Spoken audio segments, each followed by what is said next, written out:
Summer is just around the corner, and that means high temperatures right here in the Valley. Hello, I'm Deborah Cedillo-Dugan, and welcome to another City Update. For 3 years now, the city has adopted a city ordinance to ensure landlords are providing safe, cooling temperatures for their tenants. Here to talk a little bit about the ordinance and what this all means is Bob Lozier.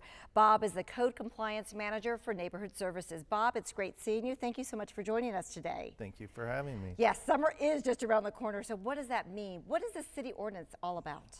So the city ordinance has always dictated how air conditioning and heating systems have to be maintained, but they never, until several years ago, never had requirements as far as temperature standards. So the city council thought it was prudent to introduce some temperature standards because there really wasn't any hard and fast line that we could hold landlords to be able to cool or heat residential rental property too. Okay, so break that down a little bit. What are the temps that they really need to keep it at? So since we're talking about summer, okay, and it gets hot very quickly, yes, as we all know, air conditioning units that are cooled by air conditioning have to be able to be cooled to a maximum temperature of 82 degrees or below. Okay. We also have a lot of evaporative cooling in this city, and it's a little more generous because those systems don't work as well during the later parts of the summer, so it's 86 degrees for evaporative cooling. Now, how is the city going to enforce this, or how does the city enforce it actually overall? So we enforce it through the Neighborhood Preservation Ordinance.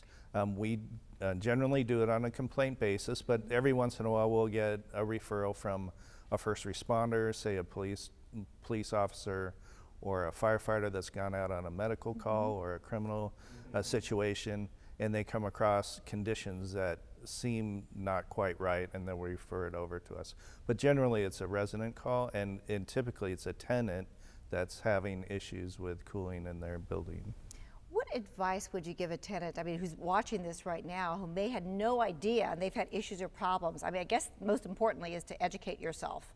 So what is the city doing to really market and that outreach for this public awareness? So in recent years, since we instituted the temperature standards, we've done a variety of things. We've done workshops for landlords and tenants alike.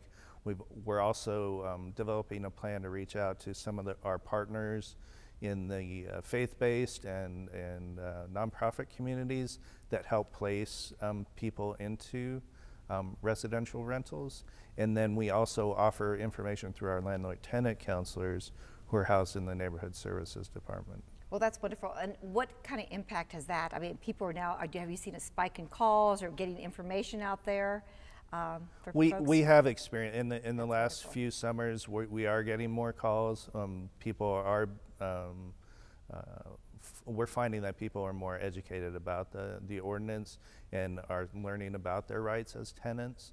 You know, sometimes there's language barriers or other barriers to people reporting, so we're trying to make it as easy as possible when people are experiencing a cooling issue to report to the city. They can do it through our Phoenix at Your Service system. They can also use our email system, our Blight email system, or they can just call us. What would you say is kind of a typical complaint, and maybe from a tenant, and how a landlord actually resolves it, or maybe not? So a typical complaint, well, hopefully they're gonna notify us as soon after they've notified their landlord and they haven't received any service or correction to the situation. Our landlord tenant counselors counsel people to use a variety of notifications to their landlord to put them on notice. Hey, I'm having this issue in my unit, and it's, you know, in the summer often AC, but it can reach into other areas. Rodent infestation is a common one, plumbing issues, electrical issues. So sometimes we see the air conditioning as a standalone issue, and sometimes we see it in combination with other conditions that are happening in that residential unit. So what if a landlord wants to do a quick fix? So it's not really compliance, but he's trying to, like, let's say, okay, we're going to stick an air conditioning, little unit here in the window that's just going to appease them and to keep them cool. Is that right or fair? I mean, So I'm glad you asked that question. It's a very common thing that we see. So the biggest issues affecting multiple residents are we have many chiller systems in older complexes throughout the city. So it's a master cooling system. It's not an individual AC unit that's just dedicated to that unit. So when those go down, they affect every unit that chiller services. And quite often, the first thing the landlord wants to do is put window units in those, Again, a quick fix. apartment windows. Yeah, It's a quick fix. The problem with that is it sometimes creates issues with egress from the unit. So if they're blocking a window, which is the only point of egress from that room, it can be a real safety issue. Safety, right, a risk for sure. Sure. And then, or maybe fans, let's throw some fans in there just to get some folks cooled. What is a time frame? So let's say, break that down too. If I have a complaint from a tenant and they've already talked to their landlord, is there a week period, 2 week period, or when that needs to get resolved and fixed? So Or is that all different?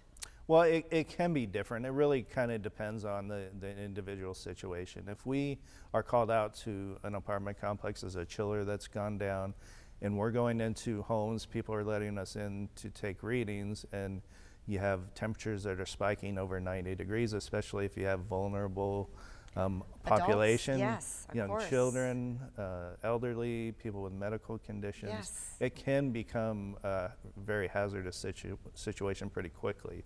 So we're going to immediately work with that landlord, tell them they have to do something within 24 hours to get something started. Either get a trailer-mounted system that can bypass the system until they can make repairs, or start making accommodations for their tenants until they can make the repairs. Okay, got it. So that's really, really key. So first, it summarize, you have an issue, you go to the landlord. If they don't resolve or fix it, you go to the city, or maybe you're doing that parallel at the same time, and that's when the city gets involved.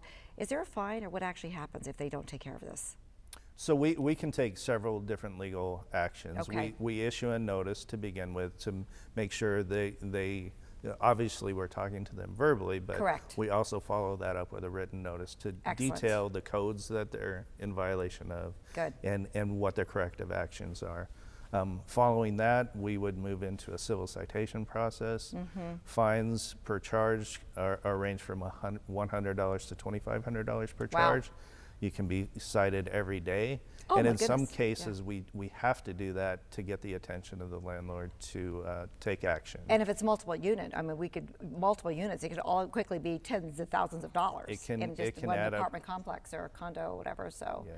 Bob, thank you so much. This has been very informative, so important now during this time too. We really appreciate you spending a few minutes with us today. Great, thank you. Phoenix is home to the only free landlord tenant counseling service. If you have questions or you want to understand your tenant rights, you can call 602-534-4444 or go to phoenix.gov NSD. For City Update, I'm Deborah Cedillo Dugan.